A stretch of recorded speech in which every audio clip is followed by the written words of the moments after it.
لله رب العالمين والصلاة والسلام على سيد المرسلين أما بعد فأعوذ بالله من الشيطان الرجيم بسم الله الرحمن الرحيم الصلاة والسلام عليك يا رسول الله وعلى آلك وأصحابك يا حبيب الله الصلاة والسلام عليك يا نبي الله وعلى آلك وأصحابك يا نور الله. مصنف عبد الرزاق حدیث نمبر 3111. فرمان مصطفیٰ صلی اللہ تعالی علیہ وسلم: بے شک تمہارے نام مع شناخت مجھ پر پیش کیے جاتے ہیں، لہٰذا مجھ پر احسن یعنی خوبصورت الفاظ میں درود پاک پڑھو. صلو علی الحبیب صلی اللہ تعالی علی محمد وعلی آلہ وصحبہ وبارک وسلم. رباعیات رضا ماہ صفر المظفر کا سلسلہ، اس میں حاضری ہے، آپ کو خوش آمدید کہا جاتا ہے. آئیے پہلے ہم اچھی نیتیں کریں، پھر میں عرض کرتا ہوں آپ کو کون سی ربائی میں نے پیش کرنی ہے. انشاءاللہ مدنی پھول بھی پیش کروں گا. نیت المؤمن خیر من عملہ، یہ فرمان مصطفیٰ ہے صلی اللہ تعالی علیہ وسلم کہ مسلمان کی نیت اس کے عمل سے بہتر ہے. یاد رہے، اچھی نیت نہ ہو تو نیک عمل کا بھی ثواب نہیں ملتا. کاش ہماری عادت پڑے کہ ہر نیک اور جائز کام سے پہلے ہم اچھی نیتیں کیا کریں. تو اس سلسلے میں شرکت کی نیت یہ کیجئے، اللہ تبارک و تعالیٰ کی رضا حاصل کرنے اور ثواب کے حصول کے لیے میں اس سلسلے میں اول تا آخر شرکت کی سعادت حاصل کروں گا. علم دین اور تعظیم مصطفیٰ کی خاطر دوزانوں بیٹھ کر سنوں گا، کیونکہ ذکر مصطفیٰ ہوگا صلی اللہ تعالی علیہ وآلہ وسلم. اللہ تبارک و تعالیٰ کا مبارک نام آئے گا تو عز و جل یا جل جلالہ کہوں گا، یہ نیت کیجئے. سرکار مدینہ صلی اللہ تعالی علیہ وآلہ وسلم کے نام اقدس کو سن کر درود پاک پڑھوں گا. سیدی اعلیٰ حضرت رحمۃ اللہ تعالی علیہ کا نام پاک آئے گا، ان کے لیے رحمت کی دعا کروں گا اور کہوں گا رحمت اللہ تعالی علیہ. میٹھے میٹھے اسلام بھائیوں، مدنی چینل کے ناظرین، 4 مصروں والا جو کلام ہوتا ہے نا، اس کو کہتے ہیں رباعی. تو اعلیٰ حضرت نے مختلف انداز سے ثنا خوانی کی ہے، نعت خوانی کی ہے، مناجات لکھی ہیں، مناقب لکھی ہیں. تو اب جو میں نے آپ کو رباعی 4 مصروں والا کلام پیش کرنا ہے، یہ ہے فارسی میں. اس 4 مصروں میں اعلیٰ حضرت نے اپنی حیات مبارکہ بیان کی، اپنی سوانح عمری بیان کی ہے. جی ہاں، سنیے. نہ مرا نوش زے تحسین، نہ مرا نیش زے طعن، نہ مرا گوش بمدح، نہ مرا ہوش زمیں، منم و کنج خمولی کے، نہ گنجد دروے جز من و چند کتابیں و دوات و قلم. یہ فارسی ہے. اس کو کسی نے اردو میں یوں اپنے انداز سے بیان کیا: نہ ستائش کی تمنا، نہ خطرہ غم، نہ کسی واہ کی خواہش، نہ کسی دکھ کا غم.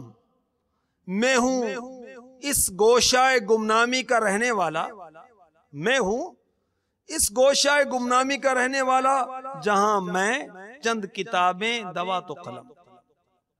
سبحان اللہ. یعنی اعلیٰ حضرت فرما رہے ہیں کہ مجھے تمنا نہیں ہے کہ میری تحسین کی جائے، واہ واہ کی جائے، واہ کیا بات ہے، مجھے کہا جائے، نہیں. اور نہ ہی طعن طنز میرے حق میں نیش ہیں. میں اپنی مدحہ کی پرواہ نہیں کرتا، برائی پر کان نہیں دھرتا. گوشہ تنہائی ہے، چند کتابیں ہیں، قلم دوات ہے، اور کچھ نہیں. کیسی اعلیٰ حضرت عاجزی فرما رہے ہیں. اور واقعی اعلیٰ حضرت وہ نہ خواہش رکھتے تھے کہ آپ کی تعریف کی جائے اور نہ ہی آپ کو مذمت کا خوف تھا۔ چنانچہ حیات اعلی حضرت میں لکھا ہے کہ آپ کی خدمت میں ایک بار ڈاک پیش کی گئی، خطوط پیش کیے گئے، اور بعض خطوط ایسے تھے جس میں گالیاں تھیں، معاذ اللہ اعلی حضرت کو وہ گالیاں لکھی ہوئی تھیں۔ اب عقیدت مند بہت برہم ہوئے، ایک نئے مرید تھے، وہ بڑے جذباتی ہوئے کہ ہم ان لوگوں کے خلاف مقدمہ دائر کریں گے۔ امام اہل سنت مولانا شاہ امام محمد رضا خان علی رحمۃ الرحمن نے ان پر انفرادی کوشش فرمائی، سمجھایا، فرمایا جو لوگ تعریفی خطوط لکھتے ہیں ان کو جاگیریں تقسیم کرو اور پھر گالیاں لکھنے والوں پر مقدمہ دائر کر دو۔ مطلب یہ کہ جب ہم تعریف کرنے والوں کو انعام نہیں دیتے تو برائی کرنے والوں سے بدلہ کیوں لیں؟ کیا بات ہے۔ اور میٹھے میٹھے اسلام بھائیوں، مدنی چینل کے ناظرین، واقعی اخلاص یہ ہے کہ بندہ اپنی تعریف اور مذمت سے بے نیاز ہو جائے، اس کو پرواہ ہی نہ ہو کہ لوگ کیا کہتے ہیں، اس کی یہی دھن ہو کہ میرا رب عز و جل جو کہ جزا اور سزا کا مالک ہے وہ مجھ سے راضی ہو جائے۔ امیر اہل سنت میرے شیخ طریقت حضرت علامہ مولانا محمد الیاس ستار قادری رضوی ضیائی دامت برکاتہم العالیہ یہ مدح و ذم، تعریف اور مذمت کے تعلق سے بارگاہ رسالت میں استغاثہ پیش کرتے ہیں۔ یکساں ہو مدح ہو ذم،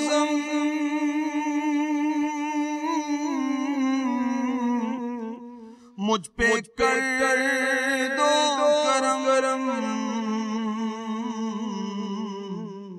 نہ خوشی ہو نہ غم، تاجدار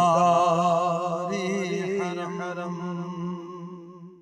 اے میرے آقا ایسا کرم کر دیں کہ میرے لیے مدح و ذم، تعریف اور مذمت یکساں ہو جائے، برابر ہو جائے، ایسا کرم کر دیں۔ اور ہم تو اگر کوئی تعریف کرے تو پھولے نہیں سماتے، کوئی مذمت کر دے تو ہم دل توڑ کے بیٹھ جاتے ہیں۔ یہ بھی نہیں وہ بھی نہیں، دونوں ٹھیک نہیں۔ اللہ تعالیٰ کی رضا کے لیے عمل کرنا چاہیے۔ بچہ اپنی تعریف اور مذمت سے بے نیاز ہو کر کھیلتا رہتا ہے، جو شیر خوار دودھ پیتا بچہ ہے۔ اگر اس کو کوئی کہے کہ منّے تو بہت اچھا ہے، کیسا مسکراتا ہے، کیسا ہنستا ہے، کیسا ہاتھ پیر ہلاتا ہے، تو اٹھ کے کھڑا تھوڑی ہو جائے گا خوشی میں۔ اور اگر اس کی کوئی مذمت کرے کہ ارے کیا تیرا رنگ ہے، کیا تیرا وہ انداز ہے، تو رونے تھوڑی لگ جائے گا وہ مذمت سن کے۔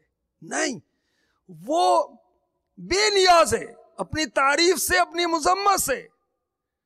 تو مخلص وہ ہے جو دودھ پیتے بچے کی طرح ہو جائے، وہ لوگوں کی مدح و ذم سے بے نیاز رہے۔ تو اعلیٰ حضرت لوگوں کی مدح و ذم سے بے نیاز ہو کر، بس آپ فرما رہے ہیں نا کہ گوشہ تنہائی ہے اور چند کتابیں، دوات اور قلم ہے۔ اب یہ دوات اور قلم لے کر آپ نے کیا کیا؟ آپ نے علم دین کے متعلق 1000 کتابیں لکھی ہیں۔ سید اعلیٰ حضرت علی رحمۃ رب العزت نے کم و بیش عمر پائی 65 سال، 65 ایئرز، یہ عیسوی سن کے لحاظ سے، اور ہجری سن کے لحاظ سے، اسلامی سال کے لحاظ سے آپ نے 68 سال کی عمر پائی۔ اب 68 سال کی عمر میں آپ غور کیجئے کہ 14-15 سال تو بچپن کے ہوتے ہیں، یہ عام لوگوں کی بات ہے۔ اعلیٰ حضرت کے تو 14 سال مکمل نہیں ہوئے تو آپ مفتی بن گئے تھے۔ تو آپ نے صرف 65 یا 68 سال کی عمر میں 1000 کتابیں لکھی، 55 سے زیادہ آپ کو علوم پر مہارت حاصل تھی۔ آپ نے مستقل کوئی تفسیر کی کتاب نہیں لکھی، مگر آپ نے فتاوی رضویہ شریف میں، دیگر رسائل میں جو قرآن پاک کی آیات ترجمہ اور تفاسیر جو لکھی ہیں اگر ان کو جمع کی جائے نا تو تفسیر رضوی بن جائے. اور امام المفسرین صاحب تفسیر کبیر حضرت سیدنا امام فخر الدین رازی رحمۃ اللہ تعالی علیہ اگر ظاہری حیات کے ساتھ متصف ہوں اور وہ تفسیر دیکھیں تو اعلیٰ حضرت کے قلم کو چوم لیں. کل کے رضا ہے خنجر خوخار برق بار. اعلیٰ حضرت کے قلم کی کیا بات ہے، آقا کی شان میں خوب لکھا.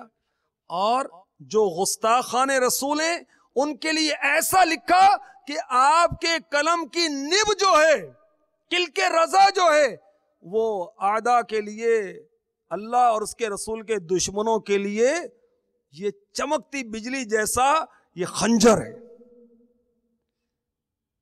کل کے رضا ہے خنجر خوخار برق بار. اعداء سے کہہ دو خیر منائے نہ شر کرے. اعداء سے کہہ دو خیر منائے نہ شر کرے.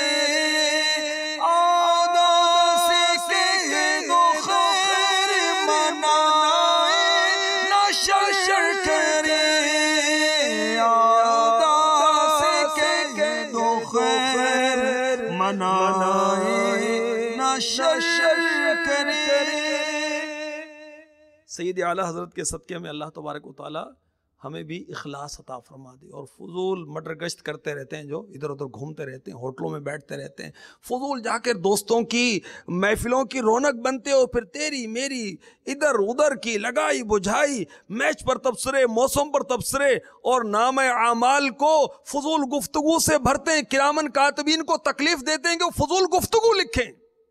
قیامت کے روز یہ بک بک سے معمور نام اعمال رب کی بارگاہ میں کھڑے حضور کر، اللہ کے بندے اللہ کے حضور کھڑے ہو کر کیسے پڑھے گا؟ تو بلا ضرورت گھر سے نکلنا نہیں چاہیے. ہاں نماز فرض ہے، رزق حلال حاصل کرنا ہے، دیگر معاملات ہیں، ضروری معاملات ہیں، اس کے لیے نکلے، مگر فضولیات گھومنا پھرنا یہ درست نہیں. بلکہ گھر کے اندر رہیں، قرآن کا مطالعہ کریں، قرآن کی تفاسیر کا مطالعہ کریں. دعوت اسلامی کی ویب سائٹ دیکھیں، www.dawatislami.net دیکھیں، اس پہ وزٹ کریں، اور دعوت اسلامی کا مدنی چینل دیکھتے رہیں. انشاءاللہ اس کو دیکھتے دیکھتے آپ اللہ کی رحمت سے صحیح طرح سنیں گے، لکھیں گے، پڑھیں گے، عالم بن جائیں گے. اللہ تعالیٰ اعلیٰ حضرت کے صدقے میں ہمیں علم دین کی برکتوں سے مالا مال فرمائے. آمین آمین آمین. بجاہ النبی الامین صلی اللہ تعالی علیہ وسلم. صلو علی الحبیب صلی اللہ تعالی علی محمد وعلی آلہ وصحبہ وبارک وسلم. کیا